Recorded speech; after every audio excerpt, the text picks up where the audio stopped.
Good day, friend. I am heartily glad to see you. My name is Grace, and I welcome you now to Cooks Cottage.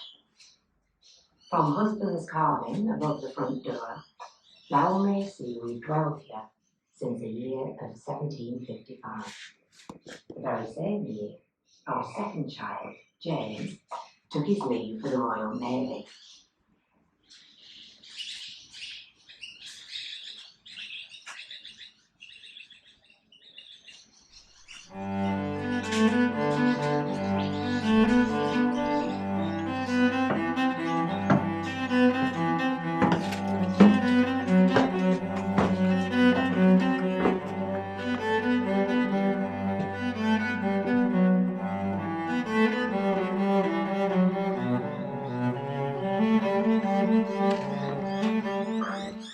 Welcome to the main bedroom, where husband and I lie.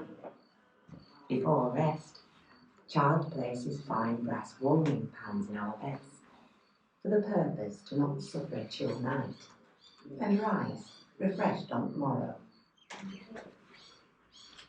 Sometimes I sit in his embroidery area, whilst child plays with a cup and ball under the flicker of our candle. Our bedding is plump with straw and feather, with fresh lavender laid upon our pillow bed to help us rest.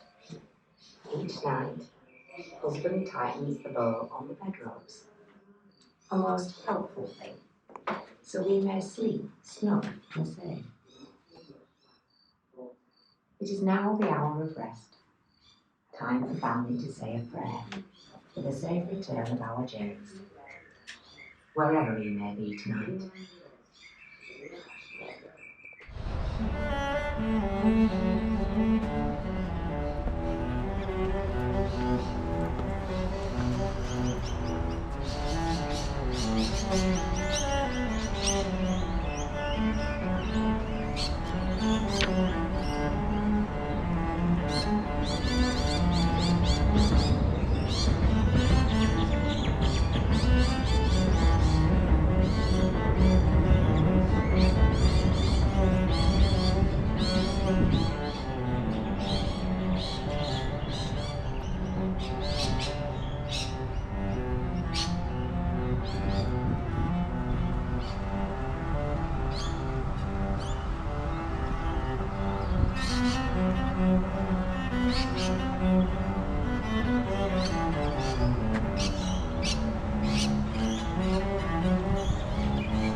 Welcome to Cooks Cottage.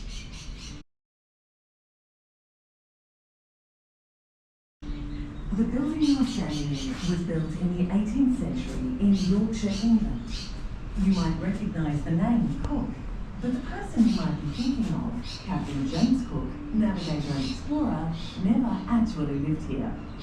The cottage was built by his father, James Cook Sr., in 1755, when his son had already been away from home for almost 10 years.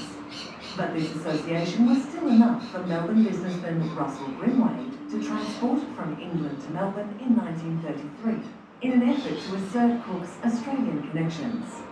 The cottage's English origins, the colonial narratives around its relocation, and contemporary perspectives make it a place where many meanings and histories collide. Let's rewind the clock and see where it began.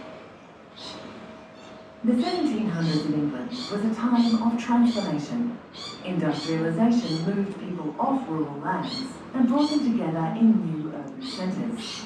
Textile and coal mining industries flourished. Explorers were sailing the world in order to expand empires. An era of sea-based trade and discovery was in full swing. It was in this age of enlightenment that James Cook Sr., a farm day labourer, and his wife Grace lived in a Yorkshire town called Martin. On October 27, 1728, Grace gave birth to James Cook Sr., the second of their 8 children. Although these were humble beginnings, James would rise to the rank of captain in the Royal Navy and go on to sail 3 voyages to what Europeans regarded as the farthest reaches of the globe. I had ambition not only to go farther than any man had been before, but as far as it was possible for a man to go. As James's career was taking off, James Cook Sr. was settling down.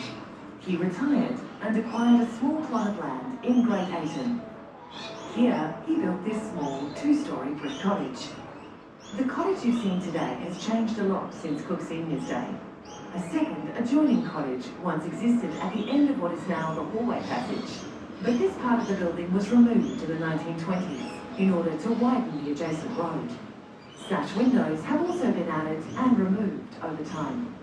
The architects employed in rebuilding the cottage in Melbourne also made alterations to the building in order to return it to what they thought was its original 18th century form. This included creating the lean-to roof over the passageway. The cottage also underwent extensive restoration in 1978, when repairs were made and period furnishings added. But how did the Cook family home end up here, on the other side of the world? In the 1930s, people were beginning to think about how to commemorate 100 years since European settlement in Victoria and the establishment of the city of Melbourne. The centenary was planned to be a massive celebration. It involved over 300 events held across Victoria, including an air race and the dedication of the Shrine of Remembrance. The Duke of Gloucester provided a royal presence and attracted crowds of 500,000 people for the official opening. So, when the cottage was listed for sale, with the auction notice declaring it to be history under the hammer, centenary organisers could not think of a better centrepiece for their centenary celebrations than to bring a piece of history here. From a British colonial perspective, this was a chance to connect Victoria to the stories and mythos of Captain Cook, and to assert Australia's place in the British Empire. Wilfred Russell Grimwade, along with his 3 brothers, were the 3rd generation of the prominent and wealthy Grimwade family. The Grimwades were pioneers in the pharmaceutical industry in Victoria and consolidated their influence by furthering their business in the glass, industrial chemical and gas industries. Russell Grimwade pursued many interests, including motoring, botany, scientific research, and importantly, collecting and conserving significant Australian works and historical relics. It was to introduce some solid reminder of the old world to this young country that first stimulated me to bring out the cottage and to endeavour to foster national traditions that must necessarily be absent in so young a country as our own. Grimwade was a man of his time.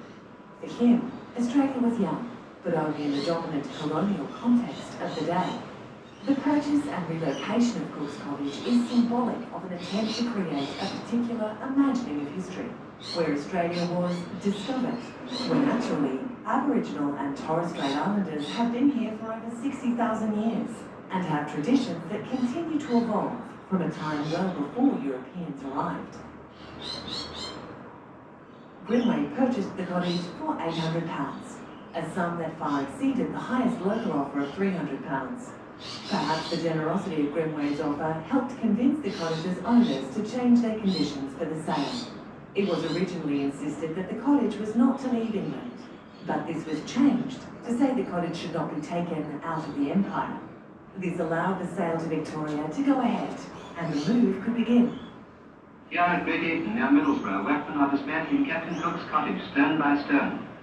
It is to be re-erected in Melbourne, Australia. Every brick and stone of the cottage was numbered, and detailed plans made before the cottage was dismantled to ensure it could be rebuilt as accurately as possible. Packed into 253 cases and 40 barrels, the dismantled cottage was transported to Australia on the ship Port Dunedin. Even cuttings of the ivy coverings were brought to be replanted in its new home. The purchase and move of the cottage was not without its critics and problems. Firstly, there were fears that Australia had been sold a pup, that Captain James Cook had not lived or visited the cottage at all. Grimwade and his associates had already searched for evidence to support the connection and found letters of Cook's requesting leave to visit his sick father in Great Ayton between his voyages, but he certainly never lived in the cottage. Where to put the cottage in Melbourne was another contentious point. The front of the State Library was one suggested place, but this was opposed, on the grounds that the imposing facade of the library would be spoiled by this squalid little building in front. The Fitzroy Gardens were settled upon, as they provided what was deemed an appropriate English garden setting for the cottage. The townspeople of Great Ayton were unhappy about losing a historical site. Grimwade attempted to placate the people with a plan. He had granite quarried from Point Hicks, the first place Captain Cook sighted Australian shores, and had it turned into an obelisk to stand in Great Ayton, connecting the two places. Despite these hurdles, the cottage was rebuilt brick by brick and opened to great fanfare on the 15th of October 1934. At this event, the cottage was officially presented to the people of Victoria by Grimwade and the Premier Sir Stanley Argyle. The cottage was an immediate hit with the public, with an estimated 600 visitors to the cottage per day in 1936. Of course, there is more than one side to every story, and there are many voices and stories that make up Australia's history. The 1934 centenary celebrations represented the worldview of a predominantly British society that was looking to form a national identity from stories and icons of the Empire's past, such as that of Captain Cook. To Grimwade, the cottage was one interpretation of Australia's history and a physical symbol that celebrated European settlement in Australia. To another part of the population, Cook is no heroic discoverer, and the cottage is a symbol of the disruption of the rich Aboriginal Australian cultures that had existed for millennia. Over the years, Aboriginal rights rallies and protests have since centred around the cottage in the Fitzroy Gardens. Controversy and conjecture has followed this cottage all the way from its humble beginnings in Yorkshire, England, across time and across the world, to its new place here in Melbourne's Fitzroy Gardens. A historical oddity, the cottage represents stories, perspectives and values that, along with the cottage itself, have changed over time. Cooks Cottage is now a chance to explore the many stories that create our history.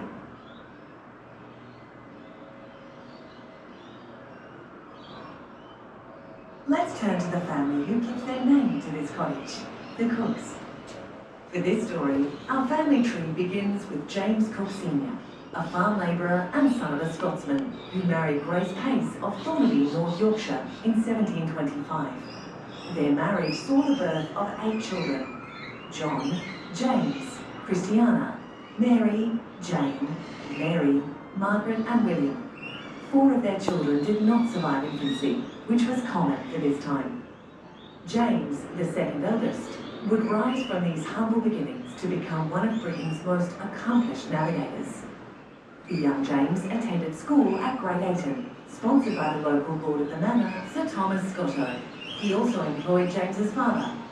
At age 17, Cook was apprenticed as a shop boy to a grocer and haberdasher in nearby village of Staines. But only 18 months later, he began an apprenticeship to ship owner John Walker in the port of Whitby. James crewed colliers, also known as Whitby Cats.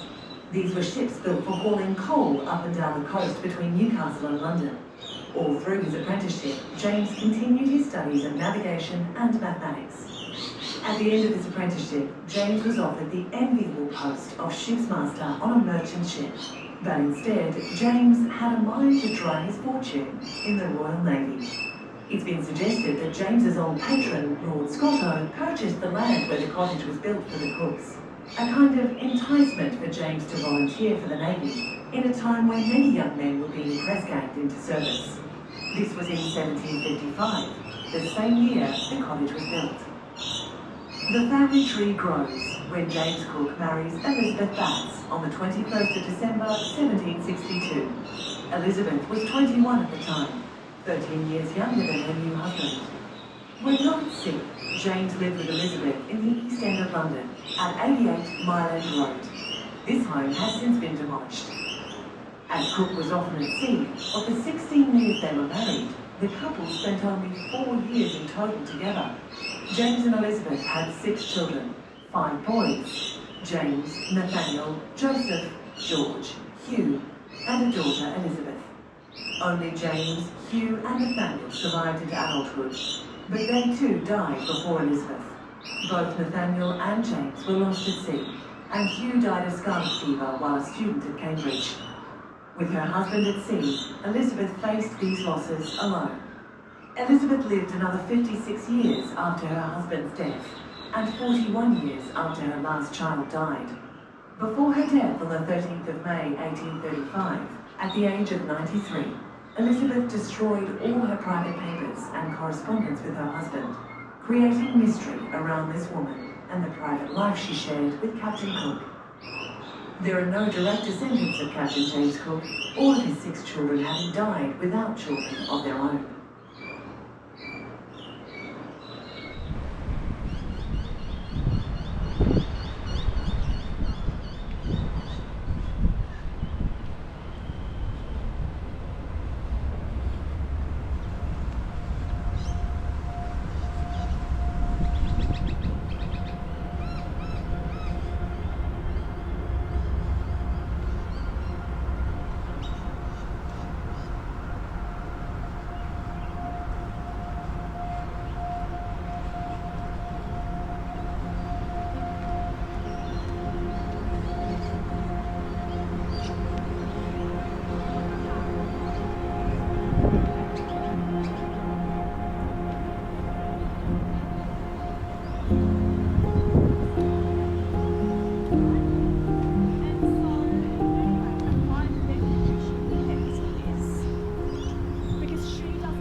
Melbourne.